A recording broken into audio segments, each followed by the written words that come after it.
There may be nothing in the world that is more of a recipe for failure than trying to explain somebody else's joke, but I'm gonna do it anyway. There's the comedy sketch show on Netflix, came out a couple years ago. It's offensive, it's funny. Insert the disclaimer here. We've all got different tastes, different things are funny, different thresholds of offensiveness. You make good choices about what you watch. Whatever, we can all get along. It's going to be fine.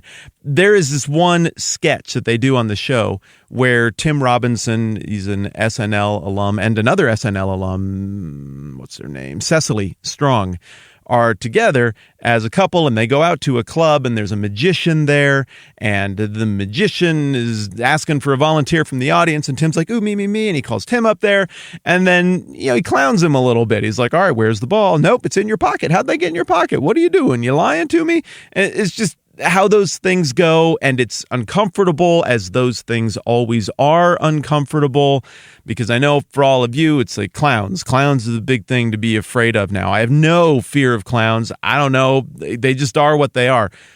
Magicians, on the other hand, horrify me, and not because I think they're going to sneak into my room at night and murder me or hide in the gutters around my street and abduct children. No, they horrify me because they're walking social awkwardness. They put everybody in an uncomfortable situation where if you don't get tricked by it, oh, nope, it's not a trick. It's an illusion, Michael. If you don't get fooled by the thing, then it's awkward between you. It's like somebody who comes up and is like, I have a joke for you. Oh, no.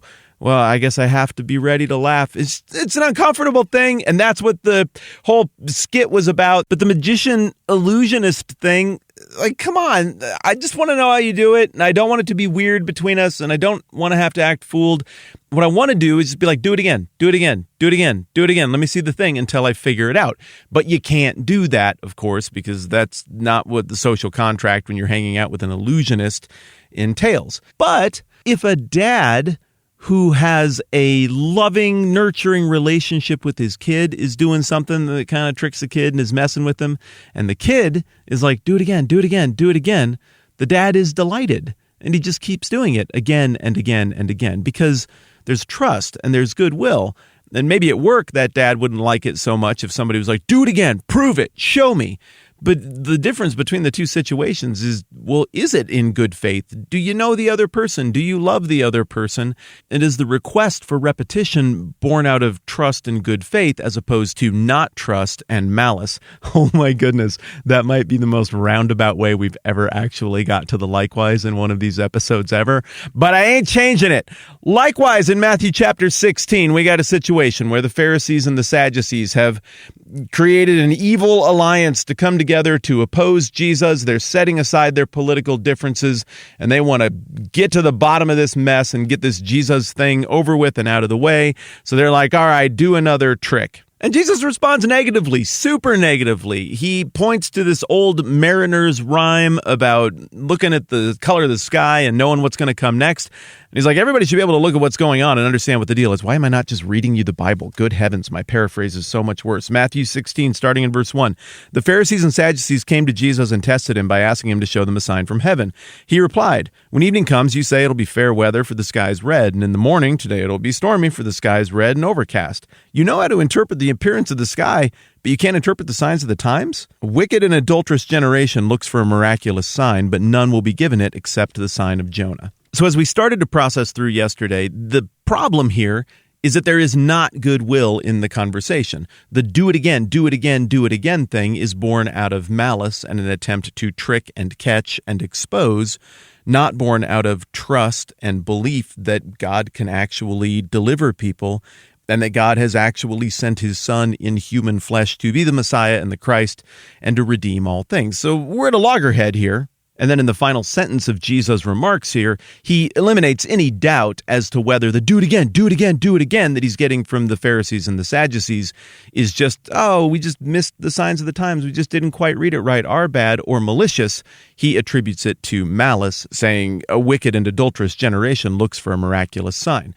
Okay, let's just hit pause there, though, because everybody in the Gospels outside of Jesus is getting treated as though they are in need of deliverance and as though they don't fully get it apart from God. But for a bunch of people, particularly the Gentiles, the centurion, the lady from chapter 15 who is badgering Jesus to heal her demon-afflicted daughter. I mean, they're praised for their faith, for coming and being like, you could do this thing. Now, maybe the distinction here is that the Pharisees and Sadducees are being like, just do a thing for the sake of doing a thing to impress us and prove it. Whereas in those other examples I'm giving, these are people who have a genuine need, and in their desperation, they are revealing that the only thing they can cry out to is Jesus. That could be it. But ultimately, I don't really see any kind of formula in the Gospel of Matthew so far for if you ask Jesus this way, make sure you frame it just like this. Those are his keywords, and then he'll do it. But don't frame it like this. He'll never work with you if you frame it like that. It seems like Jesus is in charge of his decision-making, and he does what makes sense to illustrate points about him and his Father and the kingdom, and when it doesn't make sense, he doesn't do anything and in fact calls it out. But the other thing that we notice here is that this rebuke sounds a lot like Matthew chapter 12. No, I mean, the way it seems to work throughout the book of Matthew is somebody has a need and they come up to Jesus and the need is met. Jesus has to go do something else, but people were there who had needs that needed to be met, and the needs are met. Some lady just comes up to him and touches him all stealth style, and her need is met. No, the only times that we see people come up to Jesus and be like, do miracles, and he's like, how about no, is right here in Matthew 16. Back here in Matthew chapter 12, when almost exactly the same scenario occurs with the Pharisees, not the Sadducees, just the Pharisees coming to Jesus and saying, we want a miraculous sign. And he gives them roughly the same answer. Wicked and adulterous generation asks for a sign, but none will be given except the sign of Jonah. And then he explains that a little bit more. And then the only other place that I can think of is back here in chapter 4, and it's the devil. The devil himself is like, do this miracle, do that miracle. And as you know, Jesus is having none of that. So it's pretty bad company that the Pharisees and the Sadducees are keeping here, and that the devil is the only other person who comes at Jesus with this kind of an attitude and angle about miraculous stuff. So the bottom line is, I don't think Jesus is denouncing the idea of faith or believing that God could break the laws of time and space, especially because literally one column over in my Bible, here on page 1488, he just praised a lady and said she had great faith for believing that he could do a miracle and asking him for it. No, I don't think it's a prohibition on asking God for the miraculous. I don't think it is a prohibition on believing God can do miraculous things. I think it's a prohibition on doing the do it again, insistent thing from a perspective of wanting to somehow control God or make God or Jesus go through the gates of which we imagine ourselves to be the gatekeepers, as opposed to that position of a little child being like, Daddy, do it again.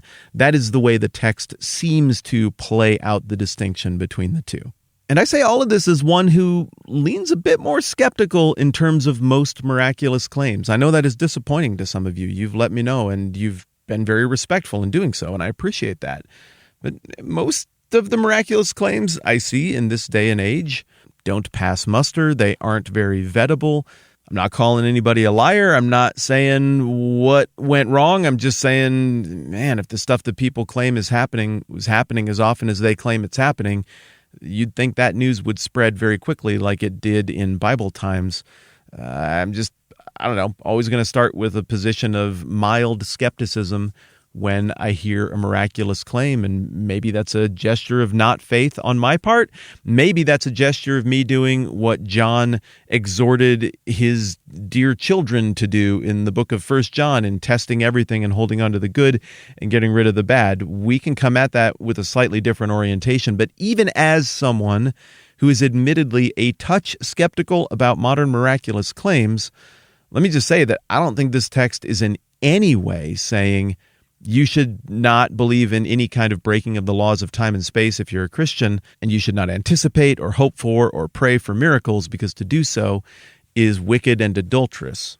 On more than one occasion in the Bible, the thing that makes Abraham the legendary patron of the whole thing in the Old Testament, the thing that makes him awesome, is his belief. Abraham believed God, and it was credited to him as righteousness. So belief is clearly not being diminished here. What is being called out here is malicious bad faith argumentation.